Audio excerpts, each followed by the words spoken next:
Á síðasta árinu fyrir fall Kaupþings lánaði bankinn breskum viðskiptajöfri 280 milljarða króna sem fluttir voru í skattaskjól á bresku Jómfrúareyjunum. Þetta var gert þó stjórnendum bankans mætti vera fullljóst að fyrirtæki mannsins stæðu mjög illa. Þetta er meðal upplýsingar sem koma áttu fram í fréttaskýringaþættinum Kompási í gærkvöldi, en þátturinn var tekinn af dagskrá Stöðvar 2 og starfsmönnum sagt upp í lok síðustu viku. Fjármálaeftirlitið hefur þessar lánveitingar til rannsóknar samkvæmt upplýsingum sem Kastljós aflaði í dag. Nefndarmaður í lánanefnd Kaupþings staðfesti einnig í samtali við Kastljós í dag að Bretinn hafi verið einn af stærstu viðskiptavinum bankans. Helgi skoðaði málið og ræddi við Kristinn Hrafnsson, fréttamann Kompás, sem rannsakað hefur lánveitingar Kaupþings. Fréttaskýringaþátturinn Kompás sem verið hafði á dagskrá Stöðvar 2 var lagður niður og öllum starfsmönnum hans sagt upp á fimmtudaginn í síðustu viku. Þá lá þegar fyrir umfjöllunarefni þáttar sem sýna átti í gærkvöldi. Í þættinum sem aldrei fór í loftið var ætlunin að fjalla mál sem varða viðskipti Robert Cengiz, bresks viðskiptajöfurs og stjórnarmanns í Exista við Kaupþing banka. Áður hafði komið fram að Kaupþing hafði lánað Cengiz háar fjárhæðir stuttu fyrir fall bankans, en breskir fjölmiðlar höfðu þá flutt fréttir af því frá því snemma á síðasta ári að Cengiz og viðskiptaveldi hans stæði mjög illa. Rannsókn Kompás leiddi hins vegar í ljós að á síðustu mánuðum fyrir hrun bankans voru lánin mun fleiri og margfalt hærri en áður hefur komið fram. Þarna var verið að lána 1,6 milljarð að minnstakosti breskra punda eða yfir 280 milljarða króna til eins viðskiptamanns, Robert Cengiz, sem að hefur verið í fjárfestingum í kráarrekstri og fasteigna umsýslu í Bretlandi.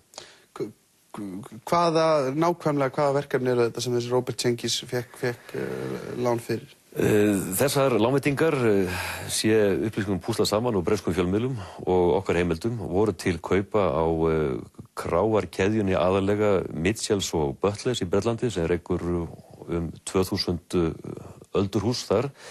Þetta voru gríðarlegar fjárfestingar sem að Robert Cengiz fór í og á þessu tímabili sem ræður frá september 2007 til allt fram í október 2008 rétt áður en að bankinn fellur. 280 milljarðar, segirðu, hvað var eitthvað óeðlilegt við þessi lán fyrir utan alltaf þessar háu upphæðir og það háa hlutfall sem að þetta hefur þá væntanlega verið af útlánum bankans? Já, okkar heimildir segja að þarna hafi verið þverbrotnar innreglu bankans varðandi lánveitingar. Það farið langt umfram það veðhlutfall sem að teldist eðlilegt, jafnvel yfir 100% af verðgildi veða sem að voru lögð til grundvallar þessar lánveitingum.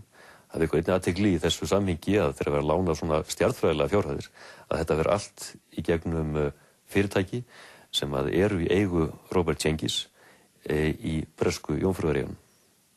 Hvers vegna sú leið valin? Er það ekki þessi þekktu skattaskjól sem að... Þetta eru skattaskjól á Jómfrúareyjunum sem að ríkiskattstjóri hefur til að mynda sagt að megin tilgangurinn því að nota sér slíku skjól eru að annarkvort að dylja eignarhald eða dylja fjármuni, en það er ekki að fullnægt í þessu samhengi umfram það. Þessi lán, þau eiga sér stað á síðustu mánuðunum sem að Kaupþing er í einkaeigu og þar til hann er þjóðnýttur.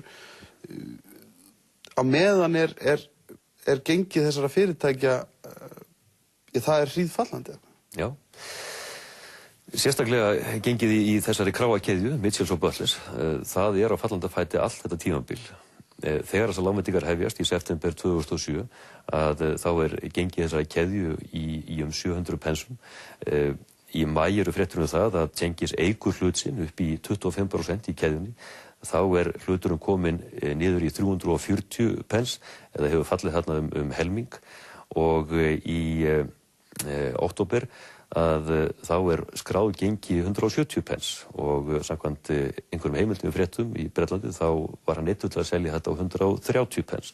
Það er að segja með gríðarlegu tapi. Og alveg fram á þann tíma er Kaupþing að lána fé með mjög hæpnum veðum eða? Síðasta lánveitingin til Cengiz er á ögurstund hér í íslensku bankalífi föstudaginn 3. október upp á 60 milljón pund eða 10 milljarða króna. Þetta er á föstudeginum fyrir hinn örlagaríka mánudag 7. október þegar neyðarlegur sett og allt hrynur í íslensku viðskiptalífi og 2 dögum síðar þá Kaupþing komin í þrot og ríkið tekur hann yfir. Þannig að á þeim tímapunkti er gengið komið niður úr öllu valdi, hann búinn að neyðast til að selja hlut sinn í þessari kráarkeðju en samt að taka milljarða láni út úr Kaupþingi. Árið. Þetta ekki átt að vera háð einhvers konar samþykki eða eftirliti fjármálaeftirlitsins? Jú, samkvæmt mínum upplýsingum að þá bar fjármálaeftirlitinu að hafa eftirlit með svona stórum lánveitingum ekki síst og ekki síst við tölum fjárhæðar af þessari stærðargráðu. Mér kunnugt það að fjármálaeftirlitið vissi af þessum lánveitingum, hvort sem að stofnunin vissi af forsendum fyrir þeim og veðum slá til grundvallar, það get ég ekki fullyrt en augljóslega hljóta vakna spurningu það hvort að það var ekki fullt tilefni til þess að skoða það minnst hvort ofan í kjölinn þegar ræða lánveitingar af þessari stærðargráðu upp á yfir 280 milljarða króna. Þetta mál er að koma upp núna eftir að bankinn er þjóðnýttur. Veistu eitthvað, hefur einhverjar upplýsingar hvort það verið að rannsaka þetta mál núna og hvort að þetta sé hugsanlega ólöglegt? Ég get ekkert fullur það hvort þetta sé ólöglegt en það hljóta ákveðnar spurningar það í samhengi við þessa forsögu. Mér kunnugt það að hluti þessa máls að minnstakosti var komin inn á borð efnahagsbrotadeildar ríkislögreglustjóra þegar í október og fjármálaeftirlitið var þá að hefja rannsókn. Ég veit af gagnrýni sem uppi í garð fjármálaeftirlitsins fyrir það að draga lappirnar í rannsókninni, hvort sem það í samhengi við mögulegt ábyrgðar hlutverk FME á þessu 12 mánaða tímabili fram að falli bankans eða ekki. En engu að síður þá hefur það legið fyrir núna í allmargar vikur umfang málsins. Það hefur verið uppi gagnrýni á innan raða okkar heimildarmanna á að fjármálaeftirlitið hefur ekki nýtt sér alla leiðir til þess að nálgast upplýsingar til þess að loka þessu máli, meðal annars með því að nýta sér tengsl við bankaeftirlitið í Luxemburg og fá þaðan upplýsingar sem gætu nýst við að varpa ljós á þetta gríðarlega flókna lána strúktúr sem var þarna settur upp og teygja ángar sem eins og ég segi hefur í skattaskjóli í Karíbahafinu. Þetta einstaka tiltekna mál náttúrulega af óheyrilegri stærð að einn maður skuli geta á sama tíma og hans viðskiptaveldi virðist vera á fallandi fæti í Bretlandi, gengi hér í sjóði Kaupþings og dregið þar út þessa fjárhæðir á 300 milljarða króna, fært það í gegnum fyrirtæki sín í skattaskjólum í Karíbahafinu án þess að við því sé brugðist eða það veki athygli, án þess að það sé í raun á allra vitorði því að samkvæmt okkar upplýsingum að þá voru þessar lánveitingar og umfang þeirra einungis og vitorði æðstu embættismanna, æðstu segja stjórnenda Kaupþings, það að segja fámennshóps, en þar á meðal voru Sigurður Einarsson, stjórnarformaður starfandi og Hreiðar Már Sigurðsson forstjóri. Og þessar lánveitingar, samkvæmt mínum upplýsingum, voru allar bornar undir lánanefnd stjórnar. Það heimildir sem að þið hafið fyrir þessum gjörningi öllu saman og því sem að á eftir hefur gerst, myndirðu meta þær algjörlega öruggar? Já, ég get að sjálfsögðu ekki upplýsta hver heimildar maðurinn að mennirnir eru, en þær eru öruggar og þessar upplýsingar sem við ætlum fara fram með í Kompás í gærkvöld studdar gögnum sem við séð og teljum þær vera 100%. Umræddur Robert Cengiz sem rannsókn Kompás beindist að eignaðist hlut í Exista og settist þar í stjórn árið 2007 en það fyrirtæki var eins og kunnugt stærsti hluthafinn í Kaupþingi með 1/4 hlut. Leiðir Cengiz og íslenskra athafnamanna hafa auk þess legið saman í öðrum viðskiptum. Meðal annars átti Cengiz, Philip Green og Jón Ásgeir Jóhannesson samstarf eignarstöðu í bresku verslunarkeðjunni Sommerfield fyrir nokkrum árum. Kastljós leitaði í dag staðfestingar á umræddum máli hjá þeim aðilum sem það kunna að varða. Ekki náðist í Sigurð Einarsson fyrrum starfandi stjórnarformann Kaupþings né heldur Hreiðar Már Sigurðsson fyrrum forstjóra bankans. Helgi Magnús Gunnarsson, saksóknari hjá efnahagsbrotadeild ríkislögreglustjóra, kvaðst ekki geta sagt neitt málið í dag þar sem mál tengt gömlu bönkunum væru á borði fjármálaeftirlitsins, en þar eru gögn bankana geymd eftir hrunið og til skoðunar eftir skýrslugerð endurskoðenda. Þar nú unnið að því að vinna úr gögnum gömlu bankana að sögn Helga Magnúsar, meðal annars með það fyrir augum að kanna hvort refsiverða háttsemi sé þar að finna. Verði það niðurstaðan mun þeim málum verða vísað til efnahagsbrotadeildar að sögn Helga Magnúsar.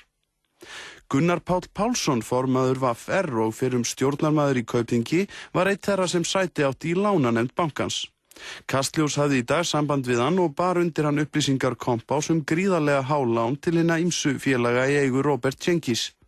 Gunnar Páll vildi lítið tjá sig málið þar sem það væri nú til skoðunar hjá fjármálaeftirlitinu. En hann staðfesti þó að lán Roberts hefðu reglulega verið til umfjöllunar innan bankans. Hann vildi þó ekkert segja til hversu háar fjárhæðir værið að ræða, annað en að það lægi fyrir að Robert væri meðal stærstu viðskiptavina bankans eins og Gunnar Páll orðaði það. Gunnar Páll kvaðst ekki vilja segja til hvort lögum hlutfall lána af veðum hefði verið breytt eða reglur það rýmkaðar í þau skipti sem lánað var til Cengiz. Kastljós leitaði til fjármálaeftirlitsins vegna málsins og var synjað viðtal við forstjóra eftirlitsins Jónas F.R. Jónsson. Kastljós beindi þá skriflegum spurningum til eftirlitsins sem ekki hafa fengist svör við.